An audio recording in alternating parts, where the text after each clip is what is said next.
A Description of a Fountain in Canterlot's Gardens by Amit. In Canterlot's Gardens, there is a fountain. It is 3 meters tall and consists of 3 layers built entirely out of marble. One of the tower's moon-shaped tips is visible past the hedges. The ornate topiary is a much brighter green near the window that allows this view, and the parts that are brighter obscure the standard of the sun alongside it. The first layer is decorated primarily by transcriptions of Xenophone's descriptions of Luna on the east-facing hemicircle, and understudy Florican's descriptions of Celestia facing the west. The former is in ancient Epeirionic, and the latter is in classical Tarbian, and so the latter's vowels can only be guessed at, and have been correctly, though with a minor exception.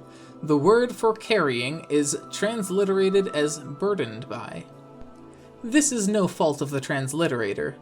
The tradition was to train the occupations teachers in the Misrasephian dialect, not the classical, and while they were once homophones, the meaning of the words have since changed. The description of the wings is phonetic. There is a slight shift here. A little barb of a quill juts out, too small to be seen, though a foal once cut herself brushing past it, and it turns somewhat smoother and loopier. It turns back to transliteration at the horn. The Epeirionic is perfect and unremarkable. Its marble is unpolished, but there is no grime. Some moss has grown, but only around the edges of the east side, obscuring very little of interest but a dialogue on subjective morality. There is a very slight glow, mainly visible to Pegasi looking closely, where the writing meets the moss. A studious unicorn looking closely would find that the passages are meant to glow when read, but would then criticize the piece's enchanters for not generating Cheretkov radiation with an isotope possessing a shorter half-life. A more studious unicorn would blame the text reader for being too loud.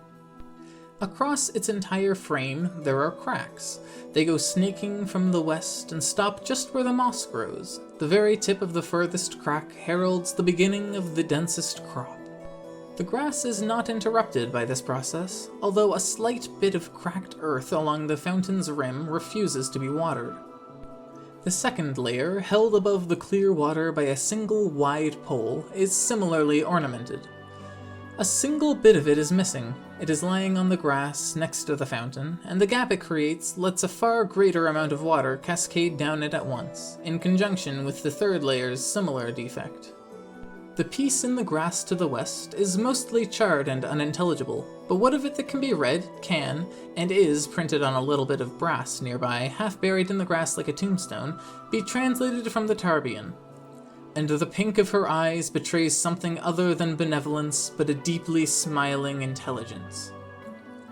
A small bloodstain lies wet on its side, covering a few more words, and it has for the last 1,000 years. Princess Celestia often jokes with her sister that she will use it if she ever needs a transfusion, and Luna glares at her for this every time. The piece from the upper layer is completely disintegrated. The upper layer's tip is rimmed with pure gold.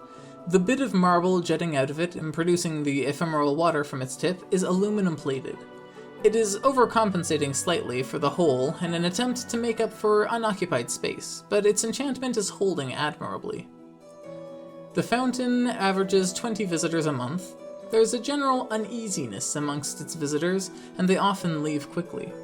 It is not a very popular tourist spot, though certain Ashamites will include it in their pilgrimage. On Hajj, about 100 or 200 will pay their respects here. The royal guard, unlike with the fountain, is very careful with their guard of the blood-smeared fragment. There is usually one standing under the shade provided by the topiary. He has developed a certain uneasiness about it, but he often notes aloud, presumably to himself, that the duty is short and pays extra. He knows a little Otteroin. This is because, as he will tell anybody who looks at it for a while, there is an inscription in the language and a little rectangle in the middle of the middle layer, and he will gladly translate it for a visitor who looks too long.